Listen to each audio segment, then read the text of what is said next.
Chad, Good afternoon. Well, yeah, how are you? pretty good. That's good. There's Eric. Thank you for the address, Eric.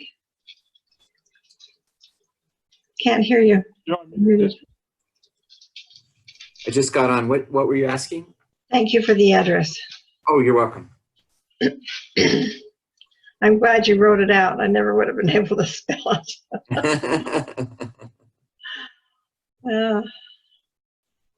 Yeah, Kim gave it to me, so that's where I got it from. Okay. All right. Good. Have you seen any rain downtown yet? Or you're probably not downtown, are you? I am downtown. I just ran over to the dry cleaners and it wasn't raining, but it was threatening. I've got clouds up here, but no rain yet. I just keep praying for it. Just a nice summer rainstorm. Yes, cool things off a little bit. Even like thunder if I'm in the house. Yeah, with the window open, just a crack, so you can hear the rain and hear the thunder. It's kind of nice. Yeah, it's nice.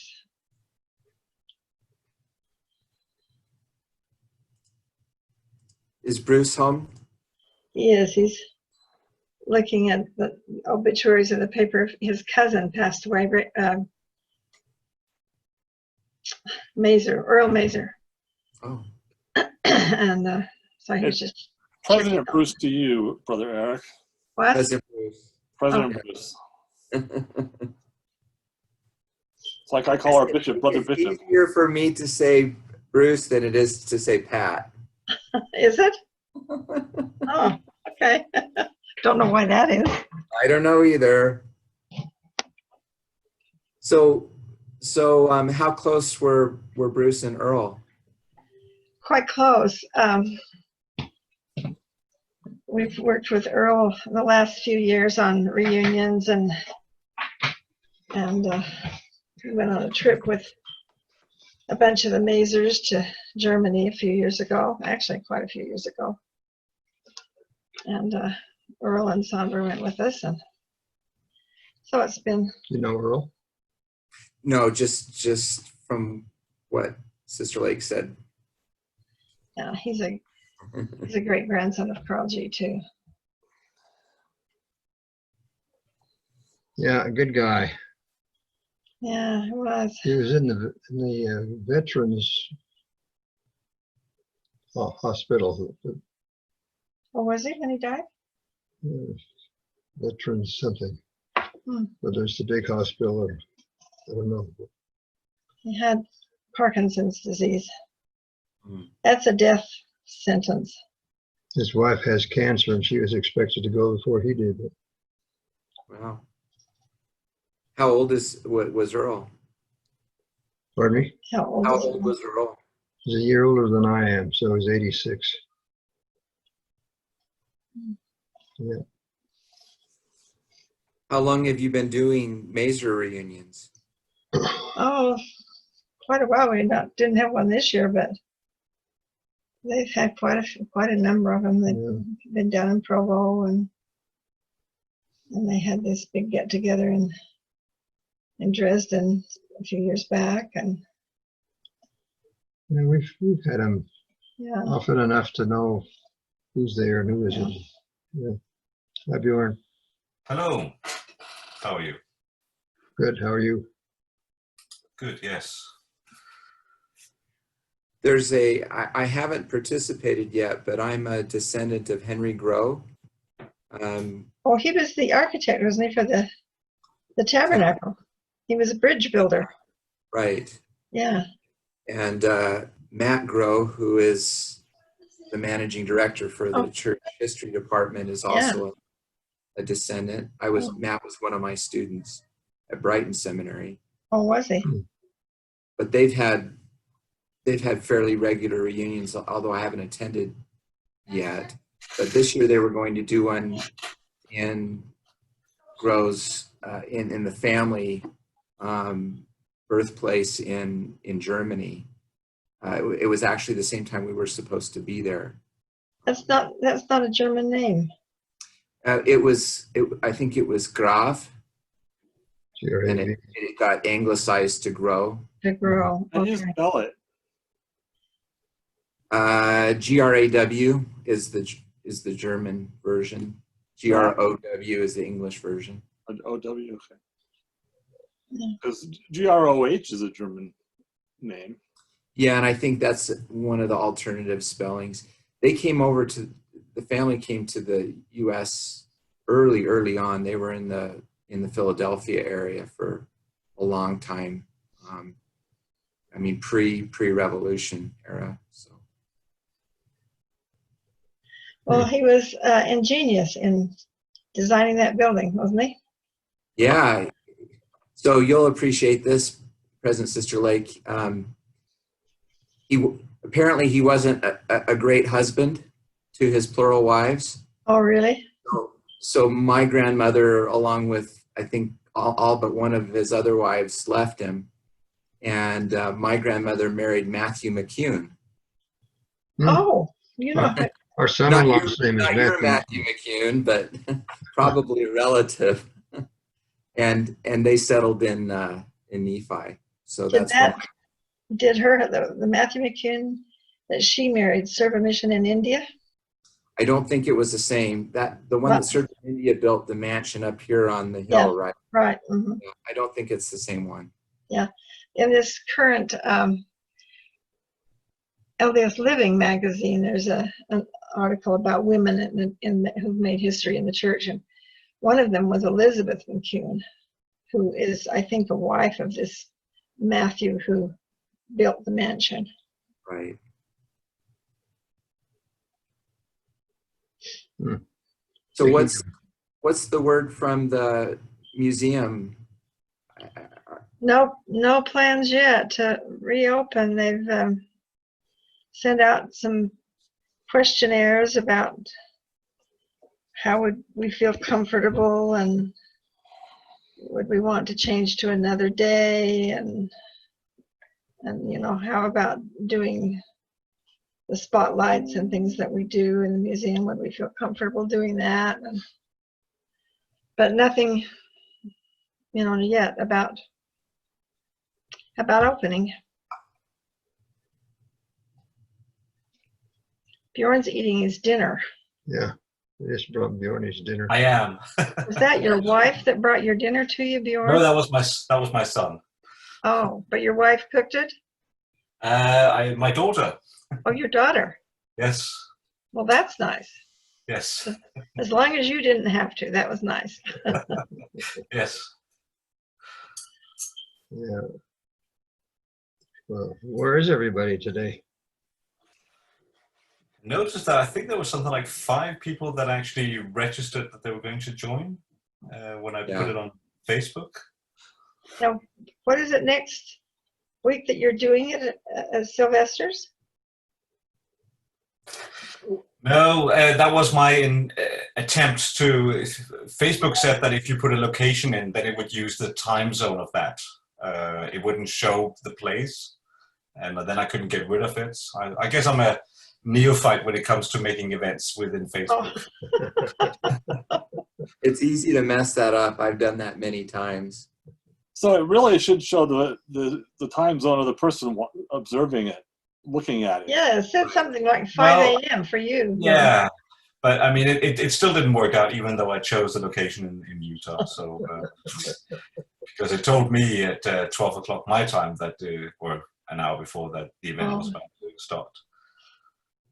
How much time difference is there between Salt Lake and where you are? So it's 7 p.m. now. So 7 hours. 7 hours.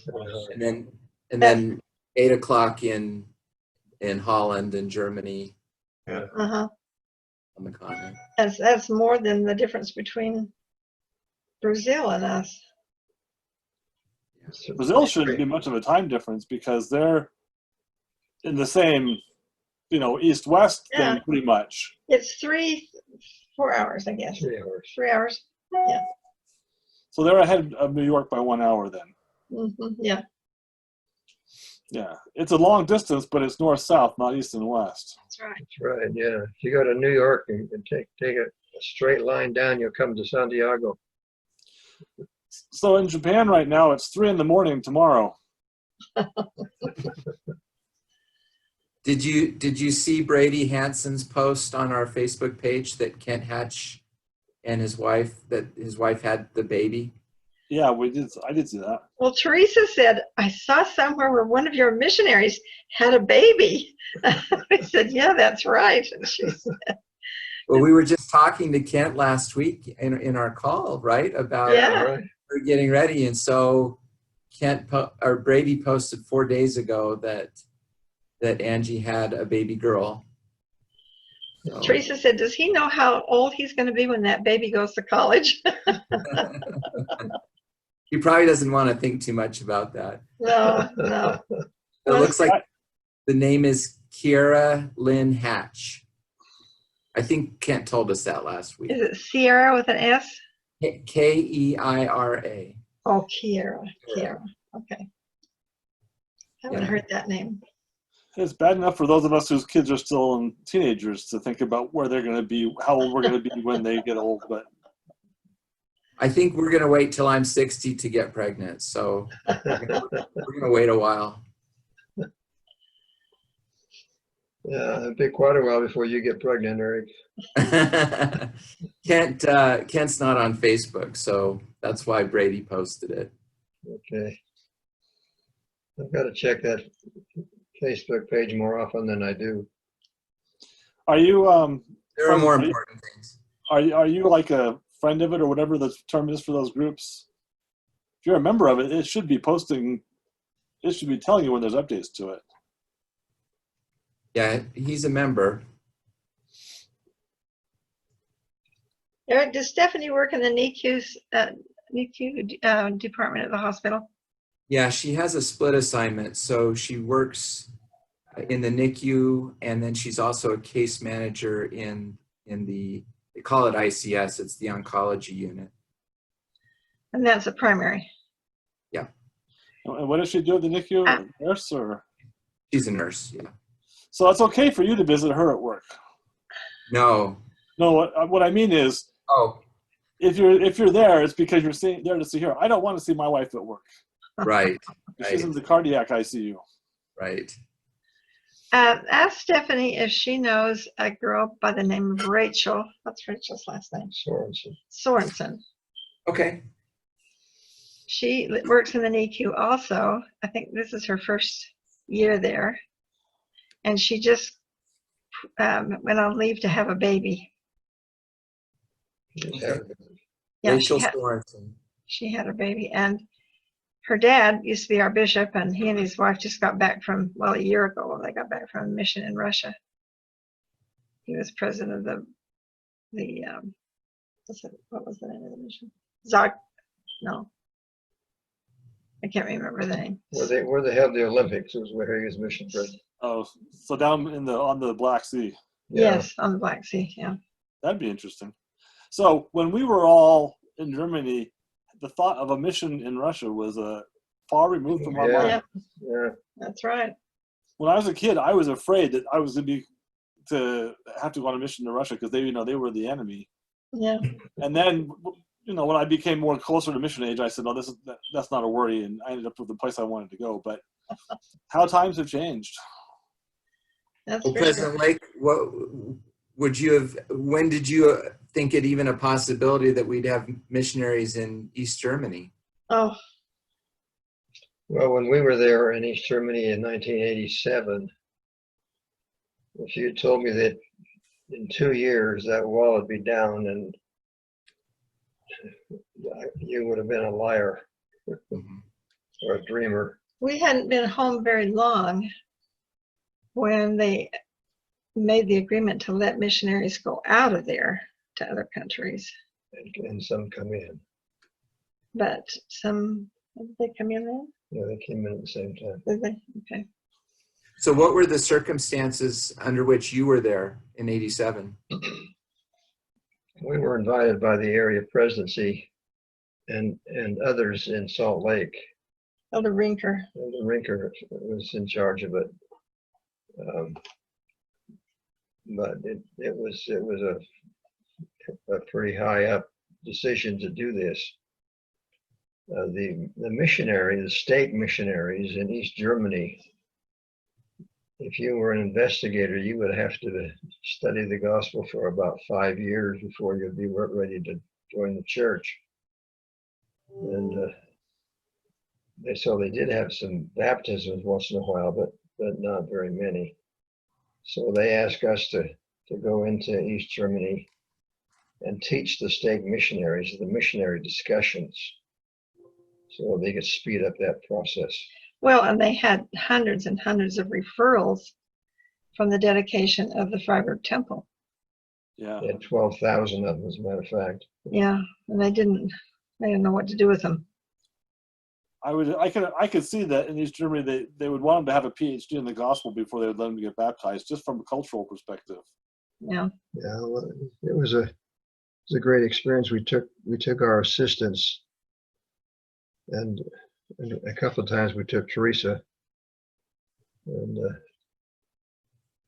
to teach those stake missionaries in the second discussion, to have them talk about baptism was a shock to them. They weren't sure they wanted to do that. But they were great We weren't people. sure we wanted to do that. Were they expecting people to request baptism instead of challenging them to baptism? Yeah, that too, yeah. But you just really had to study the gospel and attend church for a long time. I mean, that was also with some of the West Germans the case. I remember we once took a joint a member to a discussion, and when we challenged this member or this investigator to baptism, the joint teach said, "Oh no, wait, you should take your time." So yeah, that's kind of like what it was like. But the Germans like to have all their ducks in a row, and everything just so, and that's what makes them such faithful friends, such wonderful craftsmen. I mean, it's a plus, and in some ways it's a minus too. We drove each time from Munich to Berlin or to Leipzig, or we spent 2 weekends in Leipzig and one in Dresden, and that was the 3 weeks that we were to do that. And when on our first trip into East Germany, it was really bleak. It was January. No street lights, no traffic. But just the freeway, if you can call it that, the road from the border into Berlin, which is traveled a lot by Americans, It was the only road you could get in and out of. I don't think there's another one to Hamburg, but no gas stations, no restaurants. At every exit is a tower with a couple of soldiers in the tower with their guns. So if you got off in the wrong place, you'd have to deal with somebody. It was really kind of scary. Who were the young missionaries that went with you? Who were your assistants? Do you remember that went? The first The time first time, I don't remember. Well, let's see, Elder Lodke went, Elder Notches went, Elder Reed went.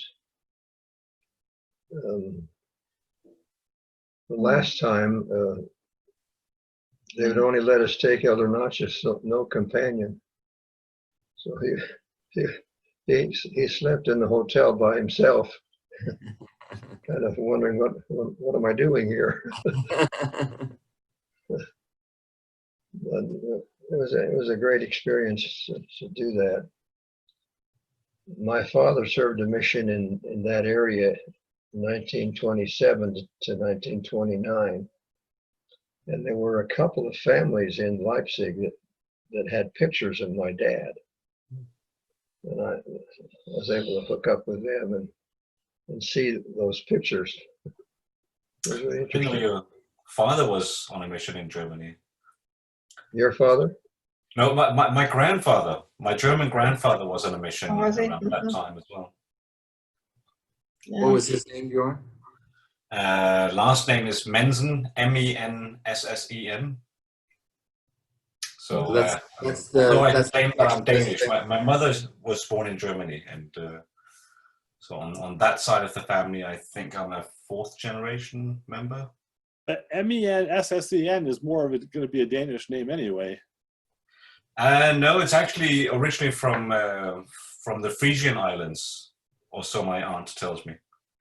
Well, Where are they? That's close though. They're a group of islands that sort of from the Danish border and go down along the North Sea down to Holland.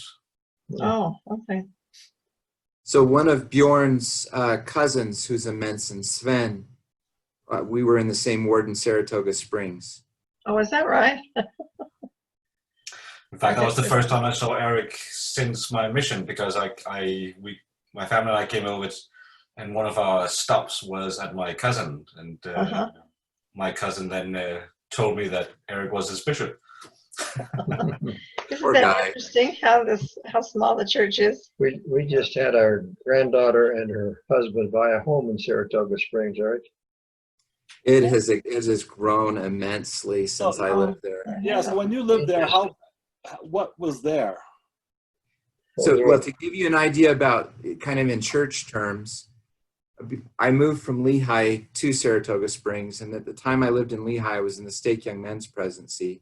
It was the Lehigh West Stake, and it included all of West Lehigh, all the way out to Fairfield and Cedar Fort, that whole area. There's probably 16 stakes there now. Was there anything at the crossroads? There was just a crossroads. There were no businesses whatsoever. Except for the guy with the beef jerky. And I don't even remember him. There was only one traffic light in Lehigh when I moved to Lehigh. We used to go shooting on the other side of the lake, and we'd go there, and that crossroads had a blinking yellow light. There was a seasonal stand that sold beef jerky on that corner, on the northwest corner, but it wasn't always there. And then there was like a 10-spot dirt parking lot for the people who were coming from Fairfield and Cedar Fort, and as well as down by the lake where there were 50 houses, for them to carpool and stuff, and that was it. Yeah, it's grown immensely. So there was one building in Saratoga Springs, and it was brand new when I moved there in 2002, and it wasn't even a stake center. We went into Lehigh to the stake center. Now there are quite a few buildings and stakes. There's a Costco in Saratoga Springs opening next month. Wow, yeah. When Oh, and we a temple soon too. When we were kids, Saratoga Springs was a resort place. We would go down there to swim in Utah Lake. No, we just had a swimming pool.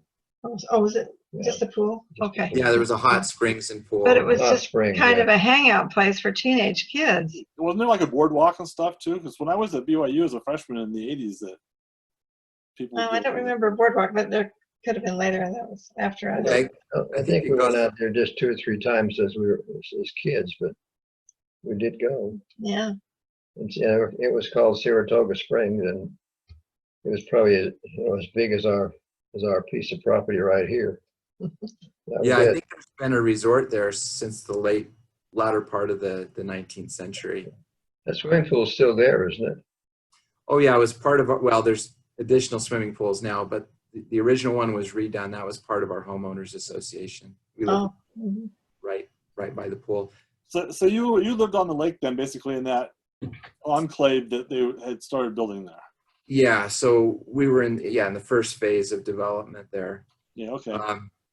There were some townhomes too down by the pool, and Elder and Sister Eyring owned one of those, and so one of our family traditions was whenever we went to the pool was to look for Elder Eyring because we wanted to see him in his swimming trunks.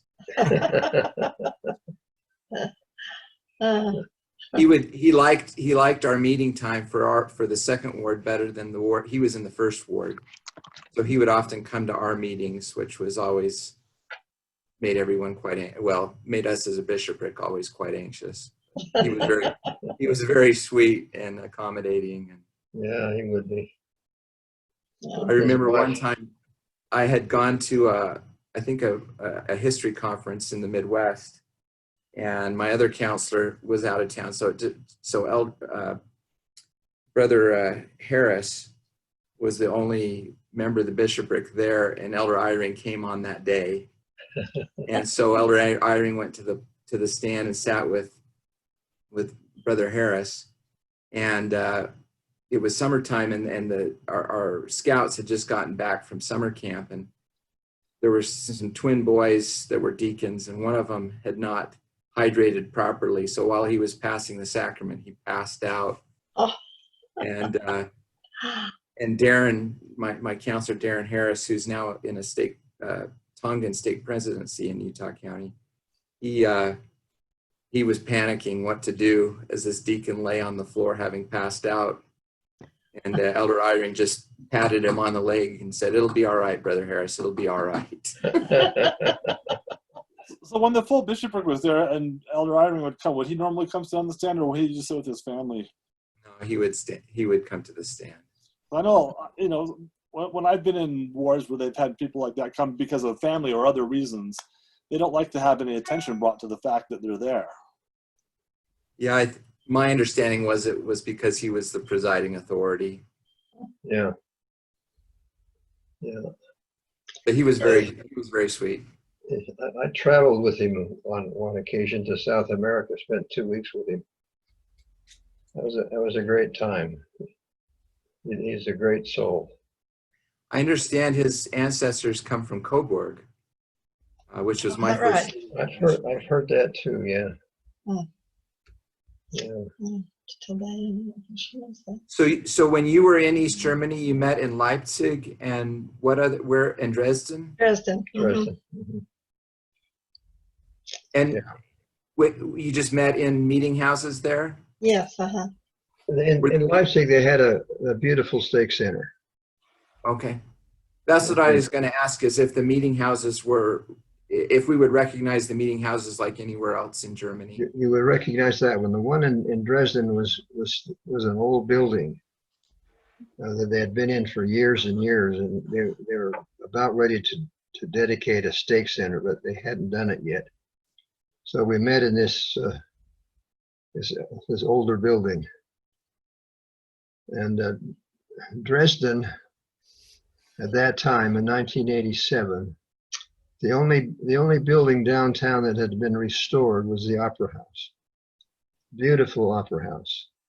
The beautiful cathedral that they've just finished recently within the last year was in shambles. Have you been there? Have you been to Dresden? You come across this bridge and look at this city, and it was just a matter of, war remains. They hadn't built much after the Second World War in the downtown area. They had built a lot of apartment houses, which were all the same. The cement block buildings where people lived.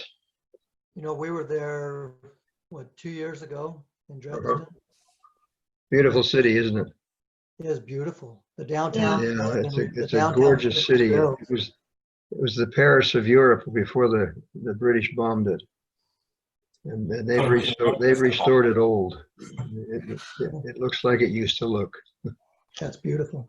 Yeah. What did you say, Bjorn? Well, it was the Americans that bombed it. No, it was the British. Sorry about that, Bjorn. It was done in retaliation for the Germans bombing Coventry. There was really no strategic reason for them to do it, but they did. So how were you received by the saints in East Germany? We were well received. They were very kind, lovely, great people. I would think they would have been kind of deferential just because of the German feeling of deference to authority. I don't mean that as a negative thing. I think there is that. In a lot of the wards I was in as a missionary, if the missionary said something doctrinally in a Sunday school class, the question ended. Yeah. I just show a picture. Not to say anything. But I think we felt like it was sincere, and And then we went back, of course, to our mission in Berlin, and we were some of those same people were. We were assigned to an old city, 12th century city. The city wall is still there. Neubrandenburg. about 90 miles north of Berlin. So we were right in the midst of East Germany, where these wonderful saints spent 50 years keeping the church going. Yeah, It was a marvelous group of people, most of them. yeah. So tell us more about encountering people that had known your father in the 20s as a missionary. Just that one. Isn't it? Was that? Anybody? Did you meet anybody else that knew your father? Just that one, wasn't it? Well, just a young man who didn't know my father, but his family did, and he brought a couple of pictures of my dad as a missionary, and yeah, he was very Eric, kind. could you just let me screen share, because I've got some pictures of some missionaries from my grandfather's time. Carolyn Hatch was born on Friday, July 17th at 1:10 p.m. She was 9 pounds 4 ounces. Wow. Which, Oh my goodness. yeah. So we're really glad she came a week early. Yes. Hello, you've reached the home of Bruce at that rate. Oh, just a minute. Gotta turn this down. Your name and phone number, we'll call you back as soon as we can. We couldn't find the phone. So, and she was 22 inches long. I don't know who that is. Well, she's probably gonna be a tall girl, huh? Maybe. Oh, that's nice. That's my wish for the next life, Elder Hatch. I want to be tall Yeah. and have naturally curly hair. I don't think that's too much to ask, do you? You have one. It's very reasonable. Friday. Oh, I think that's reasonable. Absolutely. So if she wakes up, I'll bring her out. Or I might have to go in a little bit and watch her. We'll see. What was that? I said, if she wakes up, I'll bring her out. But it may be that I'll have to go in and watch her because I think my wife still needs to take a shower. So Oh, I'll okay. just go in, and then when she wakes up, show everybody. But All right. yeah, so we're very happy. It was and this is kind of fun. At the hospital we had her at, they let the dads stay in the room and eat for free along with the moms. Oh, And the night before you go home, they give you a lobster and steak dinner. oh my heavens. Wow. Yeah. So I stayed both nights with Angie, and Angie said to me as we were going home, she says, Kent, I'm really glad you stayed with me both nights. It means a lot to me, even though I know the second night you stayed for the lobster and steak dinner. How much You did saw you right have, through that. how much did you have to pay for that hospital? Well, this is the beautiful system of this is the beautiful part of our medical system that we never know, do we? They No, don't tell you prices ahead of time. that's right. So, you talk about a free market system. I think, nah, this isn't anything close. When I buy a computer or a car, I know what I'm getting and I know how much I'm paying, and I have no idea when I go to the hospital. Yeah. But you'll know when you get the bill. I will. Yeah. But I bet you the steak and lobster dinner is not itemized on there. Probably not. Well, congratulations. Thank How are you. you doing? How are you doing, Jed? I haven't said hello to you. Doing great. As you can tell, I'm working today. What's that? You can tell I'm working today, all dressed up. Oh, yeah, I can tell. No, I just work from home, so, Uh-huh. but doing great. We've been in isolation the last 10 days or so because we had our son-in-law tested positive. Oh, So we canceled a little family get-together down in Salt Lake and how's he doing? postponed. He's doing fine. He was sick for a couple days, but then felt great. Mm. So they have a little boy that's about 2 right now, and he's recently diagnosed with diabetes. Oh, So they don't want him to get sick or anything, and so they that's a lifelong send him. situation with diabetes. Yeah. Mhm. But if he learns to take care of himself and does what the doctor tells him and sticks to his diet, Yeah, he they've got some will great probably things be that can help. healthier than some of his friends. Yeah, they've got some great things to help these days that we didn't have in the past. I mean, Yeah. the patch they can just put on and sends all the readings right to your phone. Mm, You know, that's great. if you're high or low. She's like that. No needles. His Yeah. grandchild has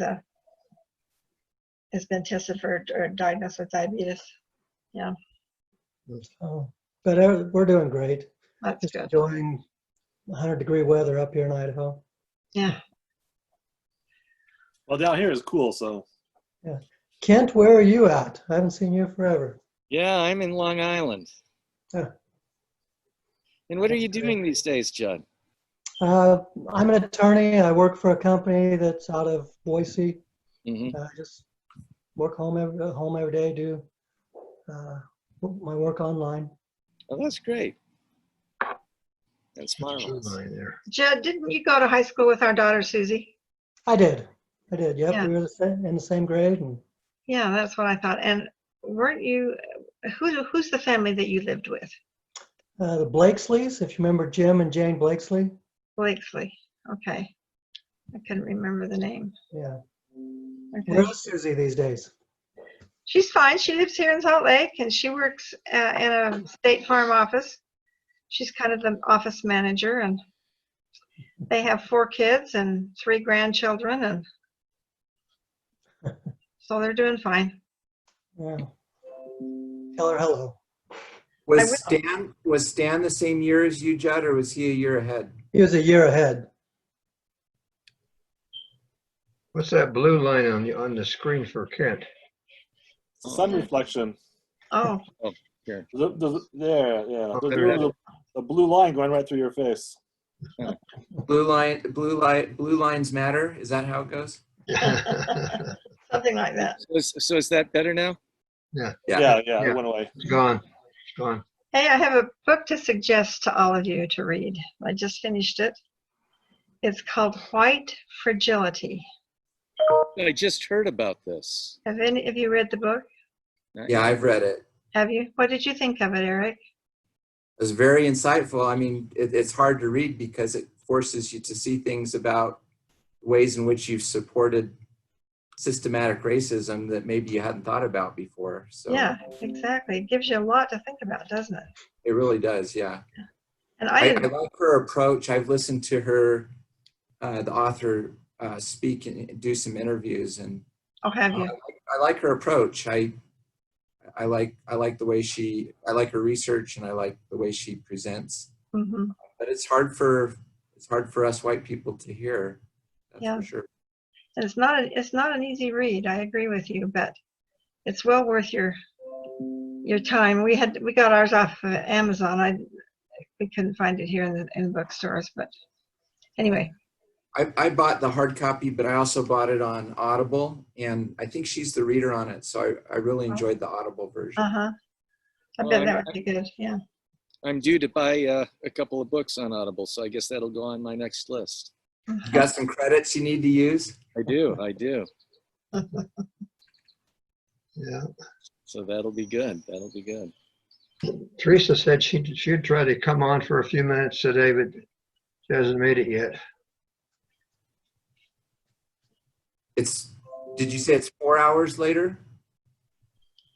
For her? 3. 3. So it's afternoon for her. But they're also getting some new missionaries. So They sent 9 missionaries home yesterday and got 4 new ones today. they're well under 100 now. Where's this at? Curitiba, Brazil. Hmm. Yeah. Yeah. They're going to be down quite a bit because they're getting more than they're sending more home than they're getting. Is this because of the COVID thing? Uh-huh. They sent all the Americans home, and now they just have the Brazilian Yeah. missionaries from different So- parts of that country. One of their biggest challenges is keeping up the missionaries' morale and their enthusiasm for the missionary work when all they can do is on the telephone. Yeah. But they did a survey of their missionaries and other missions there in Brazil, and came up with 51 suggestions of the way they could do missionary work by telephone. And they passed those out last week. So they're hoping that that's going to help. Yeah, I can imagine that's difficult. I know that the two missionaries in our ward here, they've actually managed to do surprisingly well and have a couple of baptisms. Yeah, they've been having some baptisms in Brazil too. Mm-hmm. And Teresa said that Brazil is a country of lawbreakers. She said a stop sign in Brazil is a suggestion. It is not mandatory. It's the same in Italy, I think. And I think there's a strong connection between Italy and Brazil. Historically. Maybe so. It's the same in downtown Salt Lake City. Yes, it is. And Utah County. I was trying to cross from the church office building to the east across the street, and I had the little white man telling me I can walk across the street, and one of the UTA buses went right through and wasn't going to let me go. So My heavens. Oh. and then honked at me. That's when you rap really hard against the bus. I thought about it. I really did, actually, but I restrained would have myself. dared the driver to get to stop and get out, because there's enough people that would have seen that you had the white man and he didn't. Yeah. When we were driving the other day, and Bruce had his signal on to change lanes, and nobody let him. And I said, that's just the way it is here. Crazy. Yeah. Yeah. We used to say they're all Mormons on their way to a meeting and they're in a hurry, but we can't say that anymore. I used to blame the Californians, but that doesn't work either. No. Yeah, it's something weird. I don't know. I taught at BYU a number of years, and I would bike to school and back. And I biked in Germany. I lived in Reno, Nevada. I biked there. I've biked in Queens here for a couple of years. I've biked in a lot of places. And I've had people bump me and hit me and things like that for not watching. But Orem and Provo is the only place I've ever had anyone throw their slush at me out of a car window, drive up behind and shout trying to scare me off the bike. All sorts of crazy stuff like that. Yeah. UVU students. They're UVU students, I'm sure. Yeah. No, I biked in Madison, Wisconsin, never had that. So it's not just a college student thing. It's just kind of strange that way. Yeah, it is. Maybe they're just too uptight, and when they're all non-members. Well, they're in Utah. They have nothing better to do.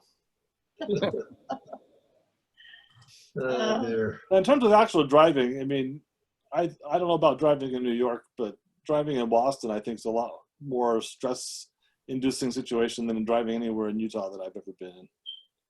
Oh, do you? Yeah. In Boston, if you want to change a lane, you put your blinker on and you just go. And it's basically a game of chicken on who's going to blink first. Mm-hmm. And the natives know that if you would come out of the tunnel and you wanted to merge in, you'd put your blinker on and you just start edging over, and eventually somebody would let you in. Where out-of-staters wouldn't know to do that, and they would be having the blinker on trying to merge in, and nobody would let them in. Oh, it's like that in New York, especially as you get closer to the city, and it's like that in Chicago too. So I want to hear Bjorn's characterization of European Union, or at least former European Union drivers. Are there characteristics unique to individual countries, or? Oh yes, absolutely. Chad just mentioned the Italians. I think we were in Rome a couple of years ago, and my son, he wasn't a child. Well, he was in his late teens. He was positively scared of crossing the roads. It's been 20 years since I was in Rome, but it was very interesting to watch the traffic there. It was much like you see those movies from like Asia and stuff, where cars just go when they want to go and things like that.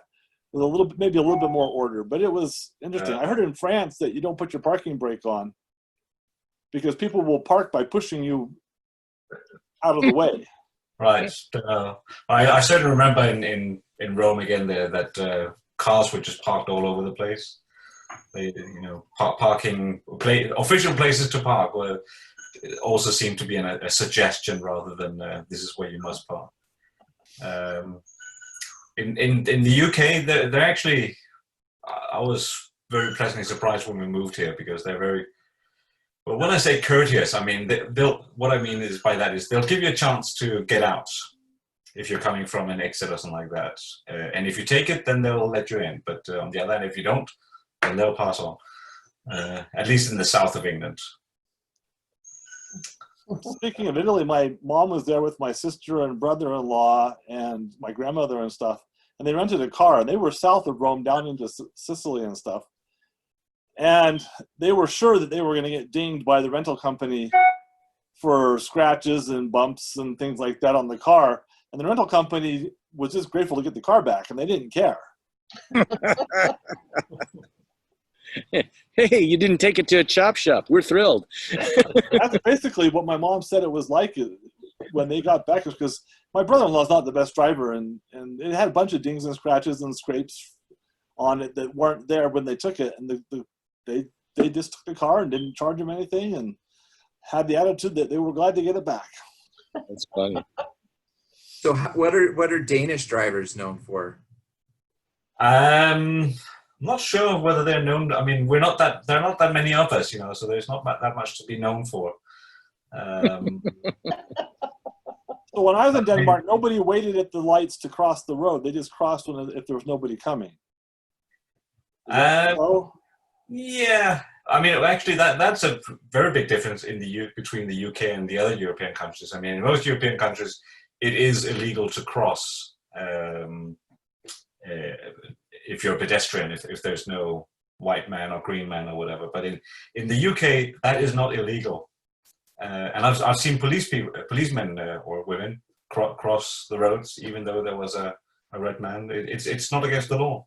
I went on a 3-week tour by Eurail Pass back in 1990, and I would watch what other people did, and that's just what I did. So I remember Denmark and Norway and Sweden and Germany and then Berlin and East Berlin and things like that. Each one had their own way of doing it. I just made sure I followed the other people on when to cross the road. So Italy's taking a little bit of heat. I think I'll add to that. In 1982, my grandparents took my sister and me to Europe. We traveled throughout the continent and through the UK. And we happened to be I think we were in Rome. We were definitely in Italy when Italy beat Germany in the World Cup. And we were on one of those big tour buses, and guess where the tour bus had, on the side of the tour bus was, the origin of the tour bus was Munich, Germany. And so the Italians came out of the street and actually rocked our bus as they were celebrating their win over Germany in July of 1982. It was terrifying. There it was. I'll bet it was. How is your daughter still in Italy, Bjorn? No, she's with us now. Yeah, when the borders did open up, she decided that she would come over here and spend her summer holiday with us, and then she'll return at the end of August. Where in September. Italy does she go? Florence. Florence. Oh. Yeah, she's at a university there studying pursuing a PhD in history. Oh. Good for her. That's a beautiful place. I think I've never been to Florence, but She's shown us some beautiful pictures from there. It does look really amazing. yeah, I'm sure. I'm sure. Maybe when the pandemic clears up, we'll go to Italy. I want to see that temple. Mm. And she's got to see Florence. If we can still walk when that happens, I don't know. Who knows when this is going to end? You just get some wheels. Things are really, they're really racing to try to get a vaccine, aren't they? Mm. And Great Britain has got one, isn't it at Oxford? Yeah, it was at Oxford. I did hear the guy on radio say that, yes, they had found something which looked like it might be useful, but it, you know, with all the various regulatory things that have to happen, it would still take a while, even if this was Yeah, the they thing can't. before it became something that you would be able to get. They There's can't one- market it before they do a lot of testing, and Yeah. they've started some testing here. We saw some people that had volunteered here to have the. Yeah, there's been one or two vaccines here too as well that have gotten pretty far in the thing. Not to put cold water on it, but I was reading today that people that with the antibodies from at least from mild cases, the antibodies seem to disappear really fast, and they're wondering Yeah. how it's going to affect the vaccine. Well, That's that what would be I don't know. consistent with other coronaviruses. So Hi, Lola. Hi, how are That's what they you? were saying. Good. How are you doing? Pretty good. Still up in Park City? No, I moved to Midway. Oh, you're in Midway. Yeah. Oh, that's nice too.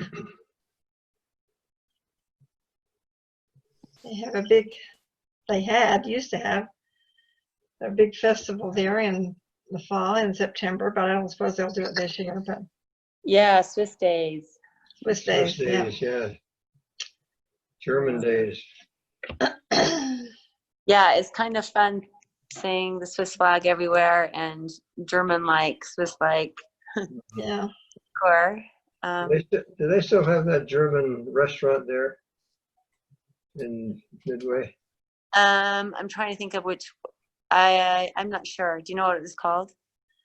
Oh, I can't remember the name of it. It's good. It was good though. I can remember what it looked I like. think it's called Das Restaurant. Yeah, probably. I don't know. I haven't seen it, so I don't think so. There's not much on here, so there's like 2 or 3 good restaurants, and that's about it. So Mhm. Yeah. There's one called Tarahumara. there's that one. There's That's not my German. favorite. Yeah, it's not German. That's Mexican. But my favorite is actually Lola's Street Kitchen. Ah, I always take it all the time, and they ask my name, and I tell them, and they look at me funny, like, "No, really," and I'm like, "No, really." I hope they comp you. They don't, but they all know me. Oh, Lola's what? Food kitchen? Lola's Street Kitchen. They used to be a food truck, and a couple years ago, they actually opened a place, and they have really good food, and it's really cute. What's the best thing to eat there?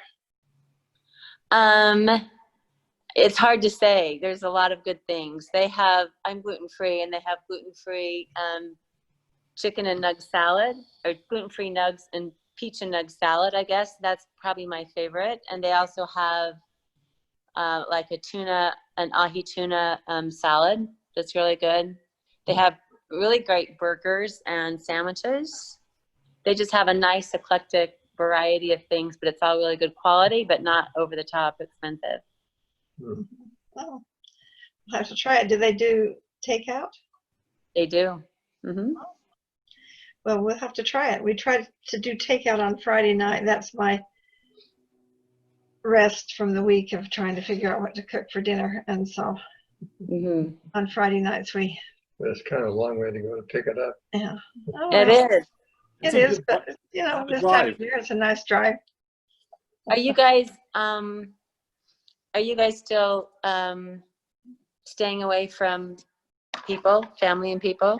Yep, Or we are. okay. For good reason. I drive past or near your house all the time because I go up Parley's Canyon all the time. Uh-huh. And a week or two ago, I really wanted to stop and see you. And I thought there's no way that they're seeing anybody, but I just really wanted to see you. So Oh, you could come because we put on masks, and if you wear a mask, we can sit 6 feet apart, or we can sit out on the patio or something like that. Yeah. So you can So- stop in. We'd Okay. love to Love to have you love drop to have by. you stop in. Yeah, I almost just veered off that exit and came right to your house. Yeah, We'll do it next time. next time. Okay. Lola, you may not have heard, but Kent and his wife just had a new baby this week. Oh, I saw that was it in an email or a Facebook post? Yeah. Facebook post. That is so exciting. All right, I'll take you in. Apparently she's still sleeping, so I'll take everybody Wake in. her up. Wake her up. Oh my gosh.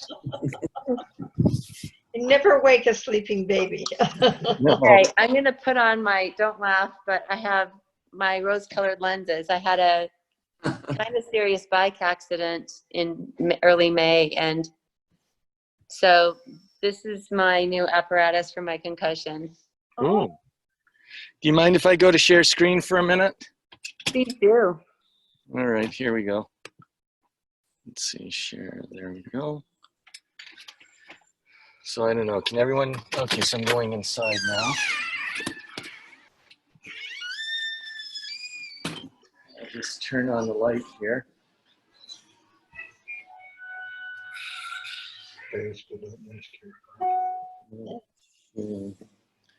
And there she is. Look, Kent, we see the church's website. You see the church's website. Oh, that's right, right. I don't want to share screen. We don't Stop. need you to share a screen unless That's you're right. going to We go need the camera. Never mind. Yeah. Let's see, where am I on this? There we are. All right. You're doing quite well in pointing the camera right before, actually. Okay, let's. Yeah, that works. Oh, she's got dark hair too. Yeah, she went to the hairstylist before coming out of the room because she's got sort of a dark auburn hair with blondish highlights. You can't see them in this light, but she wanted to make a good impression, and so let's see if we can get maybe from this angle you can kind of see. That is so exciting. And tell her how much she weighed. She was 9 pounds 4 ounces. So big baby. And 22 inches long. 22 inches long, and my wife is only 5 feet 2 inches tall. So And the baby fit out the chute. I'm sorry, what? The baby fit out the chute. Yeah. Well, I say that because the our doctor daughter said, was. Go ahead. the doctor said it was really good that she was in absolutely the perfect position, because otherwise it would have been a lot harder. So our son was not quite 9 pounds, and our daughter was 9 pounds, and both of them had to be done C-section because they wouldn't fit out the chute. Oh, Yeah, no, we had it natural and had her natural, and everything worked just fine. But yeah, he was saying she was just in absolutely the textbook perfect position, which made it a lot easier. Yeah. well, that- That's great. Yeah, both my babies combined were about the same weight as yours. But I had them at the same time. So how are and you? they were not in a perfect position. Oh. They were both breech. So we Ooh. did turned one and then pulled the other one out by her feet. How are your girls, Lola? They're doing really well. They just turned 20 2 days ago. Oh, They're still single? Well, they're on missions. So one's in Portugal and one's now in Iowa City. She came home from Japan and then went to Iowa City after. So the one in Portugal stayed there, She did. huh? Wow. Yeah, all of Europe stayed. Did your other daughter come back because of the COVID? She did. She came from Japan because of COVID, and she calls it her mom transfer. Her mom transfer, it was just her and me for 5-6 weeks. I have to add it up. 6 weeks. So yeah, she had a mom transfer. It was great. Now she's in Iowa City in a little town. Actually, she's in a little town called Boone, Iowa. Huge Boone, change. Iowa. I've been Yeah. there. Have you? How long has she been in Japan when she came home? Well, it wasn't very long, right? She was there for, well, it was the halfway mark of her mission almost. Okay. So she was there for a little over 6 months. mhm. And now they're on the 31st. It'll be a year since they left. It's amazing how fast missions go. I mean, it went fast when I was there. And of course, I begged President Lake my whole mission to extend me, which he did. Great. And I was surprised, even with my oldest daughter, I was surprised at how fast it went. But, you know, I miss them, but just having served a mission, I'm so excited about what they're doing, and just, I don't know, I don't miss them like so much that I want them here. Yeah, Yeah, The time goes fast. it does. it does. Yeah. And it's worth it too. It's going Absolutely. fast for us, for Teresa too. Yes. He's been there over a year now, and 2 more to go. Our youngest son just, he received his mission call last week, and we're hoping he gets to go. He's going to Oaxaca, Mexico. Oh, uh-huh. We're hoping that things are open so he can go south. Are the Mexicans accepting any? Not right now. When is he supposed to go? He goes the end of September. So you got a couple months. So, Kent, what did you name your baby girl? Her name's Kira, and her middle name's Lynn. So Kira Lynn. That is really cute, really pretty. Thank you. I like that. Yeah. Cool.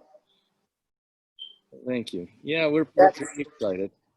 That's fun. After I had my twins, you know, I took 13 years to get them, and then it was like, I would have absolutely had one more, but I'm like, I'm too old.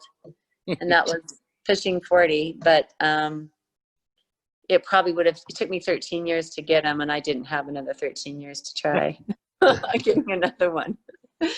So we're good. Let me ask a question, Bjorn. When we go to the once a month schedule for this meeting, how's that going to be? What's it going to be?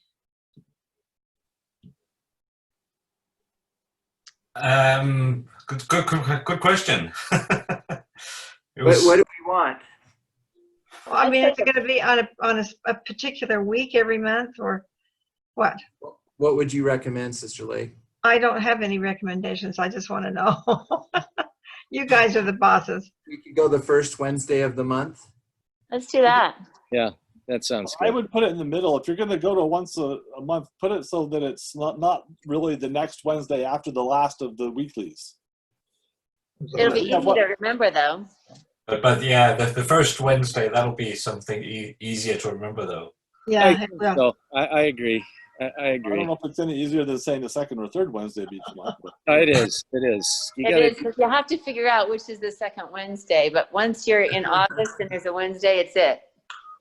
Don't have So to we're think going to about it. meet next week on Wednesday, and then the following one will be the first Wednesday in August, right? Right. Yeah. Okay. All right. We've got to go because we got to get ready for pathway. Tonight is our last gathering of the semester, and then we have a little time off for a while. So oh, very good. So, President Lake, I actually need to talk to you for something else. So, German Mission Foundation things. So, if you wouldn't mind giving me a call, or I'll call you later when you've got some time. Okay, That would be great. do you have her phone number? yeah. Okay. Lola, if you want if you want my involvement too, I'd be happy to. I do. Yeah, I do. I was going to call you later too. I'm going to have you get together with the person that has been doing the social media, and we'll do a Zoom call together. So, Okay, sounds so if you good. can call me on your time too, that would be great. Okay, All right. Thank you both. Okay. And thanks it was good everybody. seeing you guys for a There you few minutes. go. Goodbye. Bye. Take care. Bye, Kira. Wear your masks. Wash your hands. Stay your distance.